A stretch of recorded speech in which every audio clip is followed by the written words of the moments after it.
Time is precious, and so are our pets. So time with our pets is extra precious. That's why we started Dutch. Dutch provides 24/7 access to licensed vets, with unlimited virtual visits and follow-ups for up to 5 pets. You can message a vet at any time and schedule a video visit the same day. Our vets can even prescribe medication for many ailments, and shipping is always free. With Dutch, you'll get more time with your pets and year-round peace of mind when it comes to their vet care.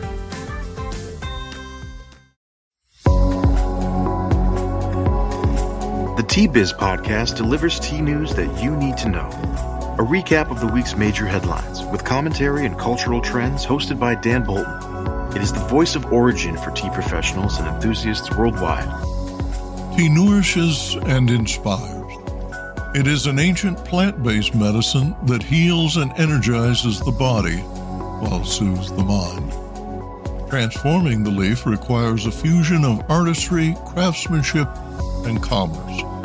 The tea trade is fundamentally local, yet exerts a global influence, generating $260 billion in sales and employing millions to enhance the well-being of all.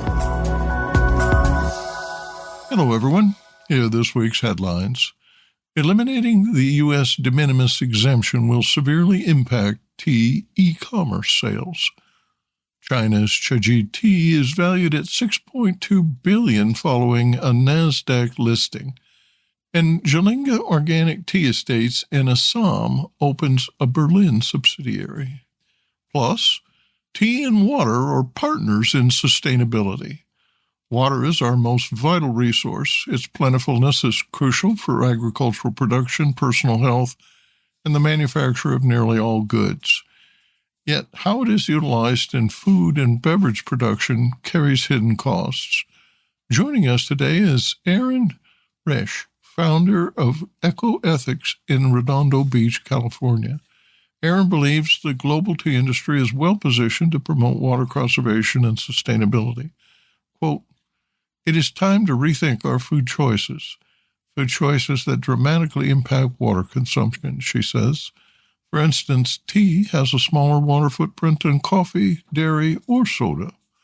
She explains that consumers who choose eco-friendly tea brands that prioritize water efficiency, compost spent leaves, and advocate for water-conscious business practices are taking small but significant steps towards sustainability. More in a minute, but first, this important message. What happens when businesses along the tea supply chain get together and support women and children in tea communities? The mother and child-friendly seal for responsible business is creating long-term positive impacts, making your cup of Ceylon tea all the sweeter. Learn more at srilanka-motherandchildseal.org.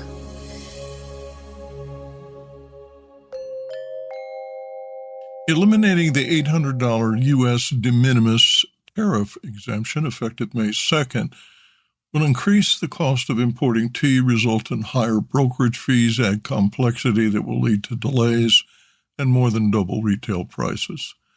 According to the Trump administration, canceling the exemption, initially limited to shipments from China and Hong Kong, will soon apply to additional countries, many of which produce tea. Tea vendors with high-volume online sales will experience significant margin pressure as the expensive tariffs, newly required inspections, and fees cannot be fully absorbed, leading to reduced consumer demand. China and the U.S. will likely negotiate lower tariffs on non-strategic goods such as tea, which were increased from 7.5% in January to 152.5%. That will help bulk tea buyers, but the de minimis exemption is critical to small shippers. There is no escape from the minimum 10% tariffs currently enforced. On July 8th, reciprocal tariffs, which were suspended for 90 days, will take effect. In the meantime, retaliatory tariffs, including a 125% tariff imposed by China on U.S. imports, make it unlikely there will be any trade in tea for the foreseeable future. DHL's decision to suspend global shipments to the U.S. worth more than $800 adds to the trade barriers. DHL is a preferred option for retailers purchasing tea in bulk quantities. The decision to no longer accept business-to-consumer packages, quote, until further notice, end quote, is a result of delays in processing packages through U.S. Customs, which now requires formal entry processing for all shipments valued at more than $800. The previous minimum was $2,500. Here are some steps to consider. There is already a shortage of space in federally licensed bonded warehouses where current rules allow retailers to store goods without paying duty for up to 5 years. Retailers pay tariffs only on goods as they are withdrawn from storage.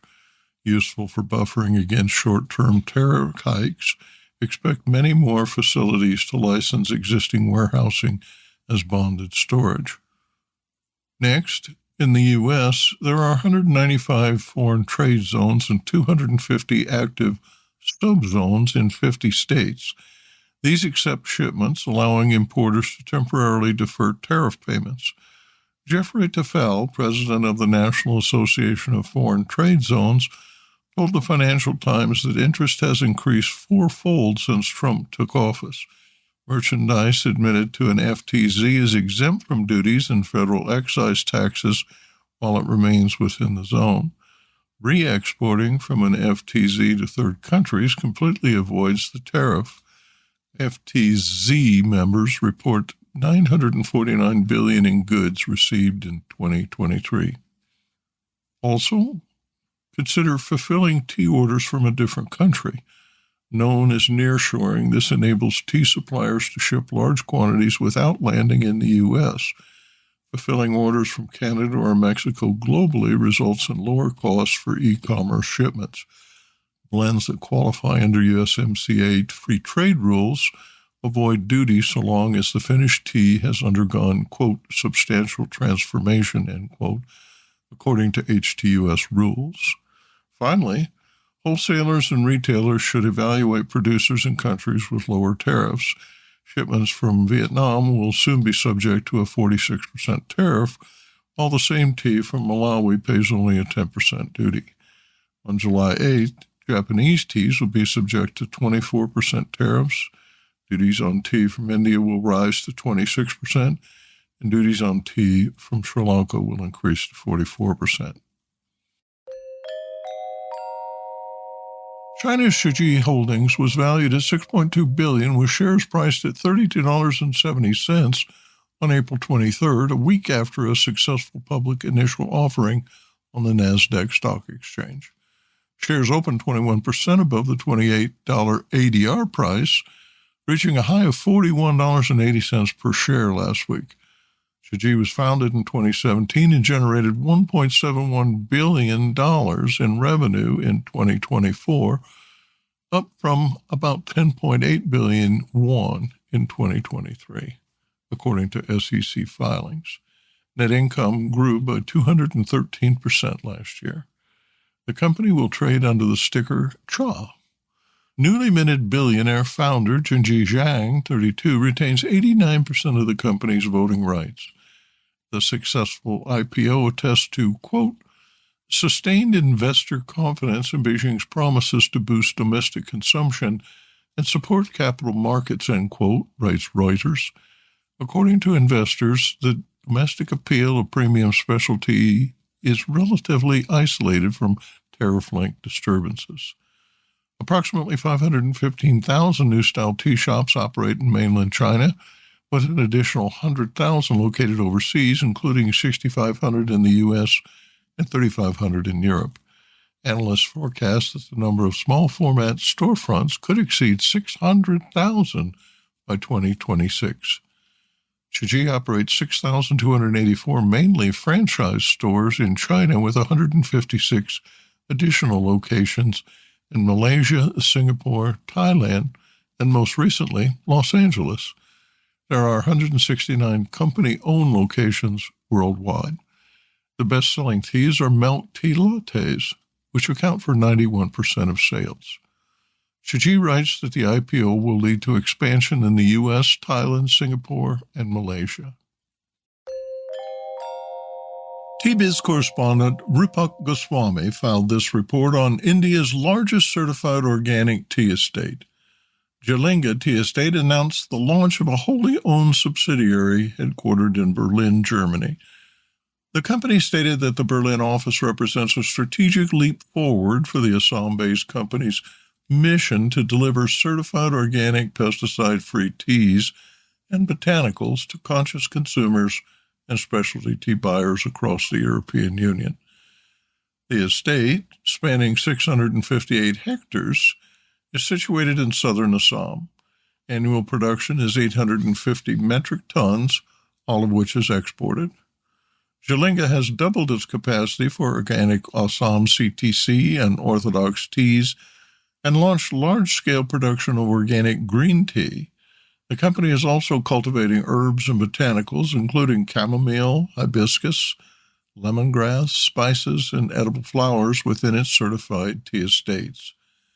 One of Jalinga's most impactful initiatives is its Smart Farmers brand, a model for working with small tea growers in and around its estates to produce certified organic pesticide-free tea. This partnership empowers local growers with better prices and training and provides European buyers with fully traceable, regulation-compliant teas. The company writes that, quote, with the EU's 2026 maximum residue limit regulations tightening significantly, many conventional Assam producers may not be able to comply. Jalinga is already ahead, offering fully compliant organic teas for a discerning market, end quote. The estate has been certified carbon neutral for several years and hopes to become climate positive by planting 100,000 trees, establishing Assam's first large-scale biochar plant, and generating verifiable carbon credits. Jalinga intends to establish a carbon fund in its Berlin office, offering buyers and brands a unique opportunity not just to purchase organic teas, but to invest in scalable climate impact projects supporting regenerative agriculture and verified carbon offsets in one of the world's most biodiverse tea-growing regions. And now, a word from this week's sponsor. Hello, I'm Bogdan, a passionate tea drinker and the inventor of the ultimate tea machine, the Brew Maker 1. Preparation is key to making fine tea. Sequential steepings deliver the best taste possible and unlock the true value of whole leaf teas and botanicals. Brew automates that process without using any pots or capsules. This simple-to-operate, smartphone-controlled device stores steeping profiles to consistently make great tea at the push of a button. Brew also reduces time, waste, and energy. That's because I engineered the brew to remember control settings for temperature, brewing time, and quantity. Using my patented process lets you stack steeps simply and conveniently. Water is our most vital resource. Its plentifulness is crucial for agricultural production, personal health, and the manufacturing of nearly all goods. Yet how it is utilized in food and beverage production carries hidden costs. Joining us today is Erin Resch, founder of Eco Ethos in Redondo Beach, California. Erin says that the global tea industry is uniquely positioned to promote water conservation and sustainability. Quote, it is time to rethink our food choices that dramatically impact water consumption, end quote, she says. For instance, tea has a smaller water footprint than coffee, dairy, or soda. She explains that consumers who choose eco-friendly tea brands that prioritize water efficiency, compost spent leaves, and advocate for water-conscious business practices are taking small but significant steps towards sustainability.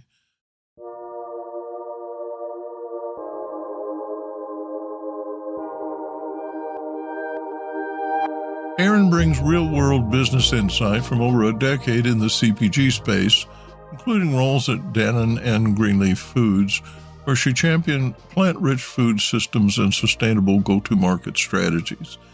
As a conservation manager at the California Water Service, She led programs connecting the dots between animal agriculture, water use, and community conservation efforts. She founded Eco Ethos based on a vision for a cleaner, healthier world for future generations, consulting with companies on how to live more sustainably, affordably, and intentionally while also saving money. She's deeply passionate about driving innovation and sustainability in the food and beverage industries by bringing insights to organizations, developing forward-thinking strategies, building purpose-driven partnerships, and creating products and programs that resonate with today's conscious consumers. Erin, it's a delight to have you on the program today. I'm excited to talk about water. I'm surrounded by it here in Canada. I was born within 100 yards of the ocean. I live on a river, and we own a lake cottage where we spend our summers. I've always found water to be an essential part of my life. However, I haven't considered one aspect you articulated, the hidden cost of water. I absolutely love, by the way, that you live right off the water and how important it is to you. Overall, water is our greatest resource, and it's really a core of our food, our health, and our economy everywhere. So literally anything you can think of, there is a hidden cost with it. Whether you're talking about the tea that you're drinking, the meals that we're consuming, the trash that you're disposing of, there's so many impacts that it has on a daily basis. Every single thing, whether it's, the energy that it uses to power your home takes a lot of energy and water, right? When you think about Kenya, all the droughts there, it was a really big disruption to supply chain. You saw a lot of increasing prices and food insecurity risks in relation to the tea industry. So just in relation to tea, how that matters is it's really core to everything, right? It's core to everything in our everyday. People often assume that water is always readily available. Many of us have discussed conserving water, but I also want you to consider the issue of water quality, as we frequently hear about contaminated water supplies. In the tea lands, bacteria, viruses, and parasites are present in the water, making it hazardous. We drink bottled water here in the West because it's convenient. People in much of the world drink bottled water because it's that or dysentery. Pollution prevention is huge, obviously, in water conservation. And by preventing the introduction of pollutants into the water system, it's really the first and most important step in water quality conservation. So some key things that you would want to do when you look at the water system is reducing chemical use overall. When you're limiting the use of fertilizers, pesticides, and a lot of other harmful chemicals, especially when you talk about agricultural runoff, that's going to really help significantly improve the water quality. And then also kind of having buffer zones. So, that's going to help protect water quality as well. Thinking about things like wetlands and things like that, right? Those are really key, and why really making sure that they're maintained properly is really core to what we're doing in terms of environmental integrity, but also they're going to be able to absorb excess nutrients, nitrogen and phosphorus from all that agricultural runoff. So they're going to be helping in so many different ways. I'm fortunate enough to live in Redondo Beach and in California, and we've been hit with both fires and lots of rain lately, right? And when you think about that, there's a lot of runoff that can happen and contaminants that can get into our water. All those pollutants like oil, litter, the dirt, the particulate matter really is going into our storm drains and eventually it gets into lakes and rivers and oceans. And so there's a lot of things that everyday consumers can do by trying to get more green infrastructure. So things like creating more rain gardens and green roofs that help to kind of capture and filter that stormwater naturally are really going to help. And then retention ponds that can manage runoff allows water to kind of filter through soil before reaching water bodies. And that's really going to help with that water contamination. So in the home, making sure that medicines and any household waste should never be poured down drains or toilets. Typically, the best thing is you want to make sure that you properly dispose of that. So making sure it doesn't go down those toilets and drains. So those are all some key things that you want to take a look at, right? I read the other day that researchers have found tea has a unique ability to remove heavy metals from water while it is steeping. Did you see that? Yeah, I did. And I absolutely love that, and I think that Has a lot to do. Well, tea is really interesting. Water, it is our life source. When partnered with tea, can do so many things. Like, for example, exactly removing lead from our water source. So even just steeping, the longer that you can let it steep, the more you're going to be able to remove in terms of that exposure to lead and other contaminants. So when you can steep it a little bit longer, that's really going to help. That was actually a pretty recent study that, we've been using tea combined with good, healthy water for a long time, right? It's something that we're more cognizant about and implementing every single day just because of all of the heavy toxic loads that we're all kind of being exposed to every day now. One aspect of tea that can be challenging is that tea bags are often made of plastic or sealed with plastic. Although that's an efficient way to keep the tea inside the bag, when the plastic comes in contact with hot water, it leaches off, resulting in nanoparticles and relatively high concentrations. I would 100% agree with, focusing on the loose leaf tea. The larger the surface area of the tea leaves, right? That's what's actually, they're absorbing all of those chemicals. But then when you're heating water in your teacup, that's what is that beautiful process, is that they're then binding to those tea leaves because they have a higher surface area. And that's what's actually doing the best part of the job, is they're removing it at that point, which is really amazing. The biggest thing consumers can do every day is focusing on more loose leaf tea and avoiding even the step where you're having to be concerned on if your packaging is made out of nylon or if it contains PET, right? I always test mine. You can actually just even take a tea bag, and rip it open. If it rips open pretty easily, that's kind of one way of testing to know if it's made out of plastic or not, if there's some binding agent there that does contain plastic. Some brands will even use it exactly like you mentioned, kind of in even to hold it together, right? So that's why I love some brands that are out there, because they're using just string, holding it together. And so I think there's a study that said that there were almost 12 billion microplastics in one cup of hot water, in one cup of tea, which is crazy to me. What inspired you to start Eco Ethos? So I started my career, I was in the dairy industry for over 10 years, really working on growing brands and bringing products to the market, just working in general in the CPG industry. But during that time, I actually struggled with fertility issues. And after I did a lot of research on nutrition and health and environmental impact, I actually learned about how diet and animal agriculture and actually the plastics that are linked to endocrine disruption, how they play a really key role in our health. And so I made a switch to more plant-based lifestyle, more plant-forward. And I made sure I researched everything with plastics and, microplastics. They're in all of our plastic water bottles and things like that. And so, taking a look at that, I really made a lot of lifestyle and health changes, and my body healed. And, I had 2 kids naturally. Now I was doing a lot of stuff. So I was doing diet changes and making sure I was reducing my toxic load. So I don't exactly know how I got pregnant, but it happened naturally. And I have 2 amazing boys, Jackson and Parker. And, that's why I'm here today. But I would say that, what really solidified my commitment was my time as the conservation manager at California Water Service. There is where I really kind of saw everything come full circle and saw firsthand how water consumed by industrial agriculture, especially in meat and dairy production, it's really impossible to ignore all of the inefficiencies in both our food and our water system without understanding how it impacts not just human health, but our planet's most precious resource, which is water. I'm here because I'm so passionate about all of that. I've started my company. It's Eco Ethos.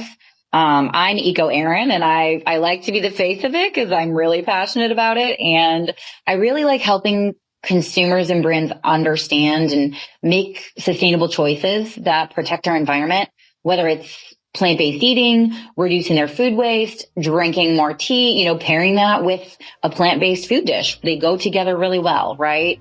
And just rethinking our packaging overall, right? We all have the power to be a part of the solution. And it's something I'm really excited about working on, right? Is helping businesses and people make those changes every day.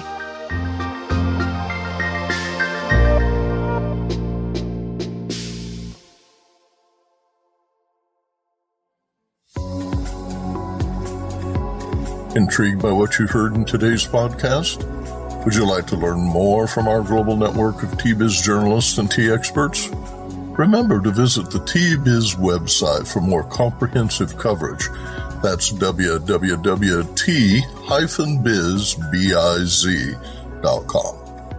Thanks for listening. Farewell till next week.